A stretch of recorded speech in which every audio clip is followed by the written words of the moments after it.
G7 உச்சி மாநாட்டில் பங்கேற்க பிரதமர் நரேந்திர மோடி இன்று கனடா சென்றடைந்தார். பிரதமர் நரேந்திர மோடி ஜூன் 16ஆம் தேதி முதல் 19ஆம் தேதி வரை சைப்ரஸ், கனடா, குரேஷியா ஆகிய 3 நாடுகளுக்கு சுற்றுப்பயணம் மேற்கொள்கிறார். சைப்ரஸ் பயணத்தை முடித்துக் கொண்ட அவர் இன்று காலை கனடா சென்றடைந்தார்.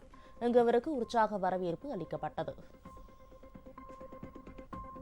France, America, England, Germany, Japan, Italy மற்றும் கனடா G7 கூட்டமைப்பில் அங்கம் வகிக்கின்றன.